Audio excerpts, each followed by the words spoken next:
Hi hello welcome back to our channel Chinni Nagu Telugu vlogs. Today mini vlog వచ్చేసి ఇది night తీసిన vlog అండి. నిన్న నైట్ వర్షం పడింది కదా, మా హస్బెండ్ అయితే చికెన్ పకోడీ అయితే తీసుకొచ్చారు. మీకు ఒకటైతే చెప్తానండి, కృషితో నాస్తి దుర్భిక్షం అని అంటారు కదా పెద్దలు. కృషి చేయందే ఏ పని కూడా మనకు సక్సెస్ రాదని అయితే అంటారు.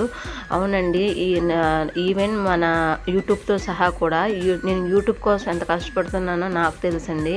దాని వెనకాల ఎంత హార్డ్ వర్క్ చేసి నేను ఒక షార్ట్ వీడియో తీసి దాన్ని ఎడిటింగ్ చేసి వాయిస్ ఓవర్ ఇచ్చి దాన్ని అప్లోడ్ చేయడానికి నాకు ఎంత టైం టేకింగ్ ఎంత ప్రాసెస్ అంటే నాకే తెలుసండి. యూట్యూబ్ చేసే వాళ్ళకి మాత్రమే అర్థమవుతుంది అది. కొంతమంది ఈజీయే కదా, ఏముంది ఇలా వీడియో తీస్తారు, అలా ఎడిటింగ్ చేస్తారు, పెట్టేస్తారు అనేది అనుకుంటారు. అది నార్మల్ విషయం కాదండి. ఒక యూట్యూబ్లో ఒక వీడియో తీయాలి పెట్టాలి అంటే దాని వెనకాల హార్డ్ వర్క్ అయితే ఉంటుంది. హార్డ్ వర్క్ని గుర్తించాలి. ఎందుకు ఎవరు ఏది కూడా కష్టపడకుండా ఊరికే రాదు. ఈ వీడియో నచ్చితే ఒక లైక్ ఇవ్వండి. Please subscribe.